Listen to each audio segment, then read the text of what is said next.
بسم اللہ الرحمن الرحیم۔ السلام علیکم۔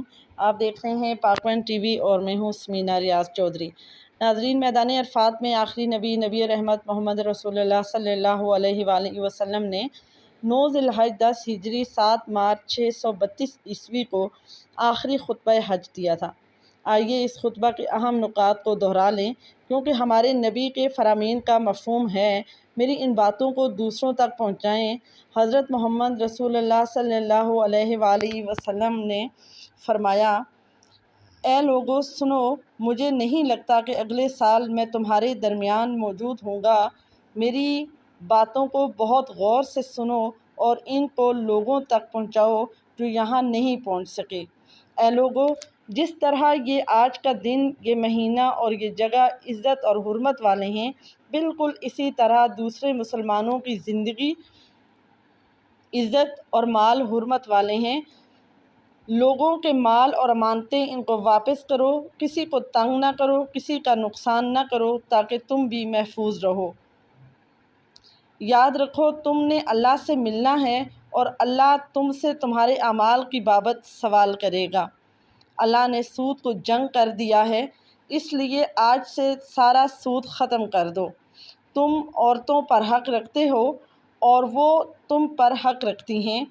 جب وہ اپنے حقوق پورے کر رہی ہیں، تم ان کی ساری ذمہ داریاں پوری کرو۔ عورتوں کے بارے میں نرمی کا رویہ قائم رکھو، کیونکہ وہ تمہاری شراکت دار اور بے لوث خدمت گزار ہیں۔ کبھی زنا کے قریب بھی مت جانا۔ اے لوگوں، میری بات غور سے سنو، صرف اللہ کی عبادت کرو، 5 فرض نمازیں پوری کرو، رمضان کے روزے رکھو اور زکوٰۃ ادا کرتے رہو۔ اگر استطاعت ہو تو حج کرو۔ ہر مسلمان دوسرے مسلمان کا بھائی ہے۔ تم سب اللہ کی نظر میں برابر ہو، برتری صرف تقویٰ کی وجہ سے ہے۔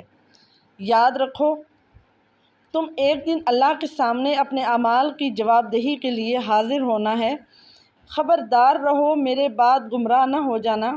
یاد رکھنا میرے بعد کوئی نبی نہیں آنے والا، نہ کوئی نیا دین لایا جائے گا۔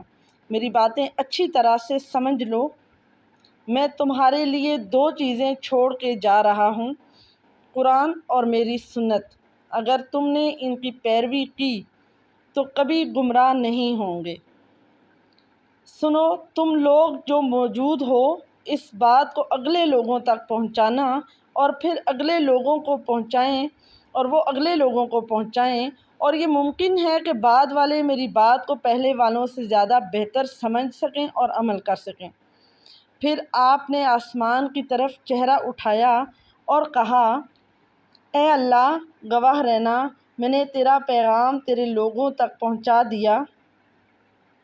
یعنی کہ حضور اکرم صلی اللہ علیہ وآلہ وسلم نے یہاں پر دین مکمل کر دینے اور لوگوں تک پہنچا دینے کا اللہ کو گواہ بنا کر یہ لوگوں کو بتایا کہ انہوں نے اپنا دین مکمل کر دیا۔ اب ہماری ذمہ داری بنتی ہے کہ ہم اس دین کی رسی کو نہ صرف مضبوطی سے تھامے رکھیں، بلکہ اگلے لوگوں تک اس کو پہنچانے کا ذریعہ بنیں۔ اللہ پاک ہم سب کو خطبہ حجۃ الوداع کے ان اہم نکات پر، قرآن مجید پر، نبی کریم صلی اللہ علیہ وآلہ وسلم کے فرامین پر اور آپ علیہ الصلاۃ والسلام کی سنت پر عمل کرنے کی اور اس پر عمل پیرا ہونے کی، ان کو مکمل طور پر اپنی زندگیوں میں شامل کرنے کی توفیق عطا فرمائے۔ اور یہ ہم اسی صورت میں کر سکتے ہیں، دوسروں تک پہنچانے کا بیڑا اٹھا سکتے ہیں کہ جب ہم خود اس پر عمل پیرا ہوں گے۔ اور یہ نبی کریم صلی اللہ علیہ وآلہ وسلم نے فرمایا تھا واضح طور پر کہ اے مسلمانوں جو یہاں پر موجود ہو، میری باتوں کو غور سے سنو اور ان لوگوں تک پہنچاؤ جو یہاں نہیں پہنچ سکے۔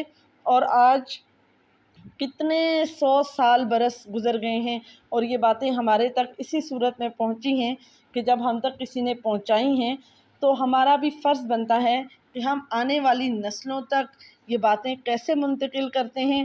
اور سب سے بہترین طریقہ یہ ہے کہ ہم خود ان پر عمل پیرا ہوں، تاکہ ہمارے گھر میں جو ہمارے بچے ہیں وہ ان پر عمل پیرا ہو سکیں۔ جس طرح ہم اپنے بچوں کو آج کل میکسیمم لوگ کارٹون اور کہانیاں اور ڈرامے اور اس طرف بچوں کی زیادہ توجہ ہوتی ہے، تو کیا یہ اچھی بات ہے کہ والدین سیرت النبی کے حوالے سے بچوں کو بتائیں، اور سیرت النبی کے حوالے سے جو اسباق ہیں وہ کہانیوں کی صورت میں موجود ہیں، قصص الانبیاء ہیں وہ، اور خاص طور پر اپنے بچوں کو خطبہ حجت الوداع کے موقع پر نبی کریم صلی اللہ علیہ وآلہ وسلم کے فرامین اپنے بچوں تک پہنچائیں، ان کو عمل کروائیں، ان کو یاد کروائیں، اور ان کو بتائیں کہ یہ کیا ہے اور اس کا کیا مقصد ہے، اور اس کے حوالے سے ہماری ایک بہت بڑی ذمہ داری بنتی ہے۔ یہ کوئی کم یا چھوٹی ذمہ داری نہیں کہ جب ہم کہیں نوکری کرتے ہیں، ملازمت کرتے ہیں، تو ہمیں ہمارا کوئی سینئر یا ہمارا باس ہمیں کوئی ذمہ داری سونپ دیتا ہے کہ یہ کام تم نے کرنا ہے، تو ہم اس لالچ میں کرتے ہیں کہ ہمارے باس کی نظر میں کام کے حوالے سے ہماری رسپیکٹ اچھی ہو جائے، اور وہ یہ سمجھے کہ ہم بڑے ایماندار ہیں اور اپنا کام کرتے ہیں، یا شاید ہماری پروموشن ہو جائے، یا شاید ہمیں اس میں کوئی بینیفٹ مل جائے۔ تو ایک دنیاوی عام سے مفاد کے لیے ہم کتنی محنت کرتے ہیں اور وہ کام کر دیتے ہیں، اور یہاں پر سوچیں کہ ایک اتنی بڑی ہستی کہ نبی آخر الزمان اپنی امت کو ایک ذمہ داری سونپ کر جا رہے ہیں۔